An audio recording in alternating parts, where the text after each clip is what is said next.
సందర్భంగా చెప్పవచ్చు. Okay sir, Koteswararao గారు. సుమిత్రానంద్ గారు.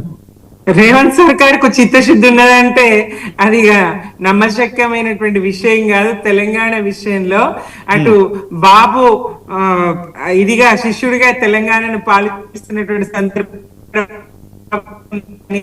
చాలా మంది అనుకుంటారు. అట్లాగే బీజేపీ తెలుగుదేశం దాని కన్ఫ్యూజన్ కూడా ఉంటది తెలంగాణ ప్రజలకు.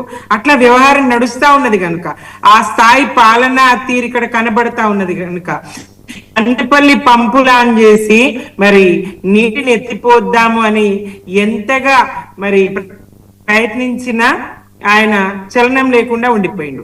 కాలువలో నీళ్లు పారుతా ఉంటే కట్టగట్టి మలుపుకోవాల్సింది పోయి పంపులాన్ చేయాల్సింది పోయి ఆకాశానికి వేసి యాగం చేస్తా అంటాడు. సరే, దైవము భక్తి ఎవరైనా చేరా మొక్కరా మొక్కండి, కానీ మానవ ప్రయత్నం కూడా ఉండాలి కదా. తెలంగాణకు సంబంధించి రేవంత్ రెడ్డి గారికి చిత్తశుద్ధి ఉన్నదంటే నమ్మశక్యం కాని విషయం. రెండవది, కేంద్రంలో ఉన్నటువంటి మోదీ సర్కార్ కూడా తెలంగాణ పట్ల ఎన్నడూ కూడా సానుకూలంగా ఉండింది లేదు, ఒక మాట మాట్లాడింది లేదు. 7 ప్రాజెక్టులు కూడా మళ్ళీ చర్చలో వాటిని రద్దు చేయాలి అనుమతులని అక్కడ ఏపీ కోరడం ఏంది, అది చర్చలో పెట్టడం ఏంది. ఏ ఒక్క ప్రాజెక్టు లేదా రీడిజైన్ ఇంకా మార్పులో చేర్పులో నీటి వినియోగానికి సంబంధించిన సందేహాలు నివృత్తి చేసుకోవాలనుకుంటే ఏదో 1 లేదా 2 ప్రాజెక్టులకు సంబంధించి 7 ప్రాజెక్టులను కూడా మళ్ళీ చర్చలో పెట్టినటువంటి అంశము. దానికి రేవంత్ సర్కార్ సరైనటువంటి ఇది వాదన వీళ్ళ దగ్గర లేదు. అసెంబ్లీలో చర్చిస్తుంటేనే ఒక హరీష్ రావు గారు మాట్లాడుతుంటేనే 10 మంది మంత్రులు కూడా సమాధానం చెప్పలేకపోతారు. ఆ నీళ్ళ మంత్రి కూడా నేను ప్రిపేర్ అయి రాలేను, రేపు మళ్ళీ చర్చ చేస్తా అంటారు. నీటి వనరు మీద, నీటి లెక్కల మీద కనీస అవగాహన వీళ్ళకు లేదు. ఏది ఏ బేసిన్లు ఉన్నదో ముఖ్యమంత్రి గారికే తెలియదు. నల్లమల ఎక్కడున్నదని అడుగుతారు ఆయన. హైదరాబాద్ చుట్టూ సముద్రం ఉన్నదని చెప్తారు.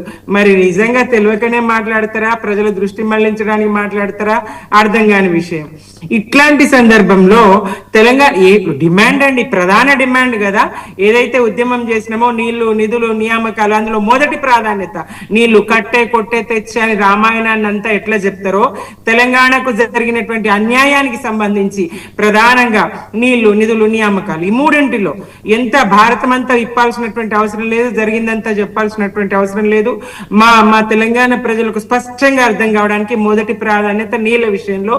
మరి ఉమ్మడి రాష్ట్రంలో తెలంగాణకు ఎట్లా అన్యాయం జరిగిందో స్పష్టంగా చర్చ చేసుకున్నాం, చెప్పుకున్నాం.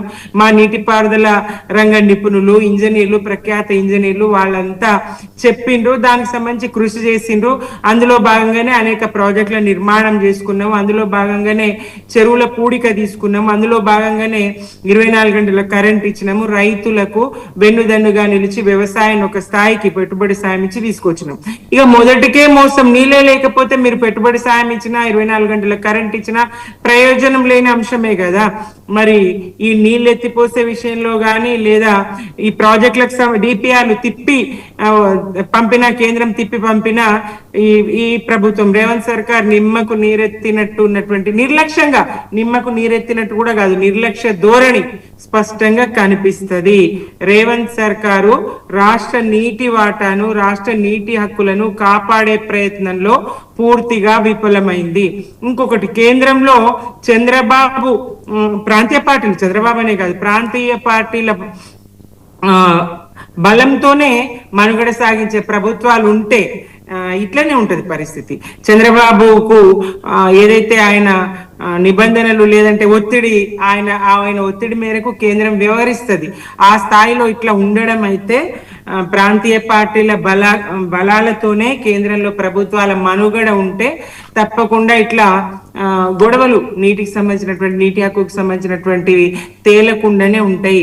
కేసీఆర్ గారు స్పష్టంగా అటు మహారాష్ట్రతో చర్చలు చేసి ఒప్పించి అనేక విధాలుగా ఒక సామరస్య పూర్వక వాతావరణంలో బేసిన్లు లేవు, బేసిజాలు లేవు, ఇద్దరం బతుకుదాం, మా రాష్ట్రం మీ రాష్ట్రం, నీటిని సద్వినియోగం చేసుకుందాం, సముద్రం పాలు కాకుండా చూసుకుందామని స్పష్టంగా చెప్పినటువంటి సందర్భం. అయినా కానీ ఇట్లాంటిగా ఇంత ఓపెన్ గా ఉన్నటువంటి మా పార్టీ తెలంగాణకు అన్యాయం జరగకుండా మేము చేసుకోగలిగినాం, చూపించగలిగినాం.